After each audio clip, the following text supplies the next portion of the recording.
The Tomb Raider and the Goddess, A Tale of Ancient Egypt, by Alex Wynne Ashwood.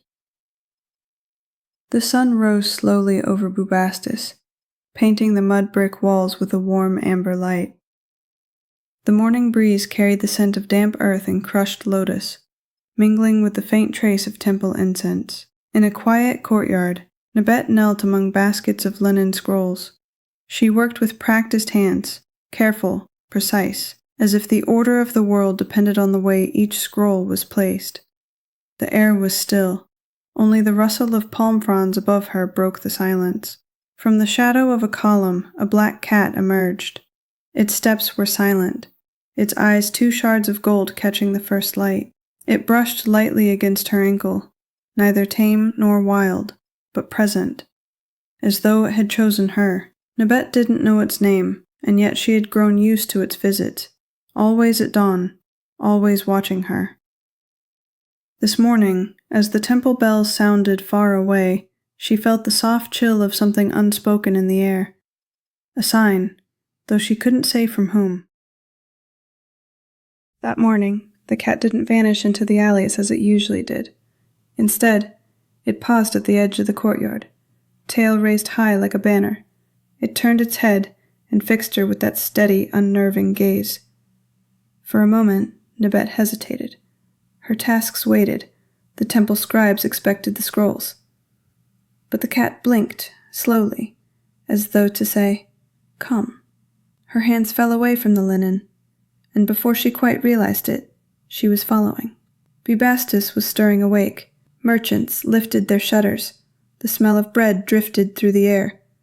A scribe passed, balancing a reed basket of inkpots. Children chased each other along the colonnades, laughing. Nebet moved through this familiar world as if in a trance. The cat was always a few paces ahead, slipping through shafts of sunlight, crossing the threshold of the northern gate as if it had walked this path 100 times before. And she, who had never dared step beyond the walls alone, followed without a word. The cat led her down the river path, past the marsh reeds and the last fishermen preparing their boats. Beyond the green edge of the floodplain, the earth rose into low, sunburned hills. The air grew thinner, quieter, stripped of the city's warmth. Nebet's sandals sank slightly into the sand. She could hear her own heartbeat more clearly now, quick and uncertain. Yet the cat walked on, its paws barely disturbing the dust. Then she saw it. A cleft in the hillside, half choked with tamarisk. Between the branches, a carved lintel caught the sun, covered in faded hieroglyphs and chipped paint. It was the entrance of a tomb. Old, perhaps older than the city itself. Nebet felt the air shift, cool and heavy, as though the ground beneath her held its breath. She should have turned around. She didn't. The cat slipped through the opening without looking back, and, against all reason, she followed. Inside, the air smelled of dust and old incense. Shafts of sunlight slanted through cracks in the ceiling, catching on suspended grains of sand.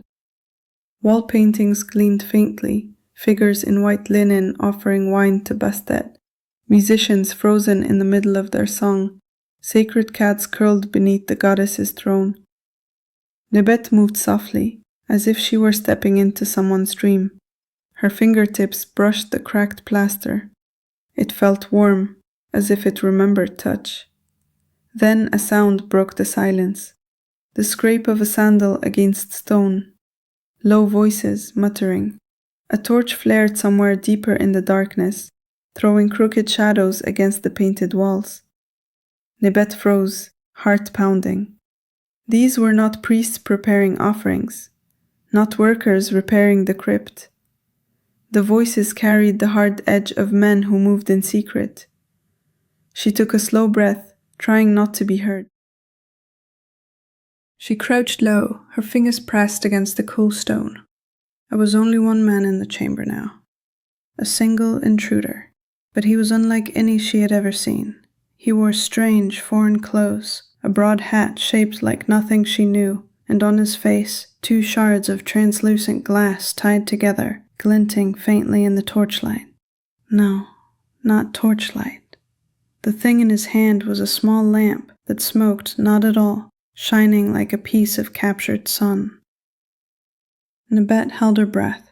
She had heard stories of foreigners, of men who sailed from far-off lands and stole gold from the tombs of kings. But this one looked more like a figure from a fever dream. His steps were soft and careful, like someone who knew where to tread. He leaned over the sarcophagus lid, the strange light casting sharp edges across his face. Nabet felt a chill that was not entirely from the stones beneath her feet. He pressed some kind of metal tool into the seam of the sarcophagus. There was a faint click, then a groan of stone against stone. The sound filled the chamber like a living thing. Nabet's pulse quickened. Every instinct told her to run, but her feet did not move. She was caught between fear and something deeper, something that seemed to rise up from the ground itself like the breath of a sleeping lioness. Her black cat crouched beside her, muscles coiled tight. Its tail flicked once. She could hear her own heartbeat. The foreign man leaned closer, mumbling to himself in a language she could not understand. The light in his hand caught the gold edges of Bastet's murals on the wall, making the painted eyes seem alive. Nabet's breath grew shallow. The air grew heavier. Her hands tingled. The warmth was coming. The warmth inside her became fire.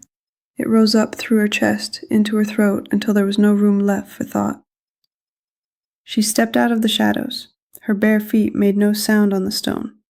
A low hiss slipped from her mouth before she could stop it. Sharp, wild, unmistakable. The man jerked his head up. For one heartbeat, their eyes met. Then she moved, not like a scribe, not like a woman, like something else entirely. Her hands lashed forward. Her voice tore itself into the air, half hiss, half growl. The foreigner's lamp fell, rolling on the floor, its white light spinning madly around the chamber. He stumbled backward, eyes wide in pure terror. His strange hat tilted, glasses slipping down his nose.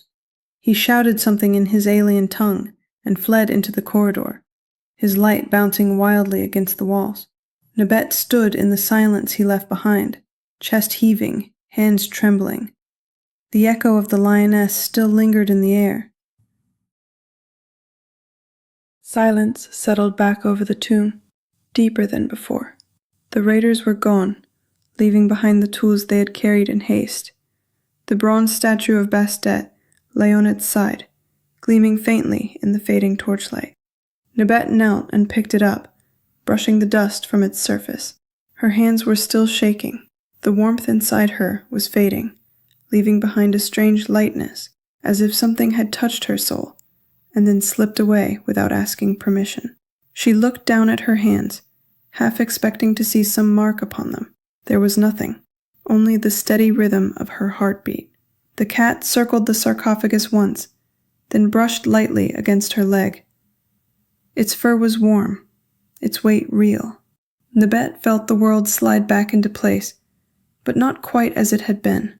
The tomb was safe, the goddess's chamber stood unbroken, and she, somehow, had been its guardian. By midday, Nabet was back in a courtyard. The city moved around her as it always had. Merchants calling, children playing, temple bells tolling. But everything felt slightly different, as if the air itself carried a new pulse. She sat on a woven mat beneath the shade of the palms, knees drawn close, listening to the rustle of the breeze. The black cat lay curled at her side, purring softly, its warmth grounding her. She reached down to stroke its back, and it leaned into her touch. She tried to make sense of what had happened. She had faced men with iron and fire, and they had fled, not because of what she had said, but because of something that had spoken through her. She did not know if she had imagined it, or if Bastet had truly placed her hand upon her for the briefest moment, but the thought made her shiver, not with fear, but with a strange, quiet pride. That night, Nabet's sleep carried her into a hall of pale moonlight. The columns rose high, wrapped in shadows, their capitals shaped like blossoming papyrus.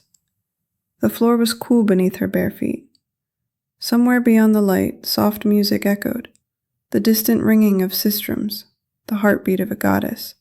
She walked toward the sound without fear. Her black cat patted at her side, though when she glanced down, its eyes shone brighter than before. Out of the darkness came a figure, Bastet, the cat-headed goddess, radiant in silence. She did not speak. She did not need to. Her shadow brushed Nebet's hands like a benediction, warm as sunlight on stone. And then the hall dissolved into starlight. Nebet awoke before dawn, the scent of incense still lingering in her hair, her heart as calm as still water. A ha'in height, Shemra Hetep,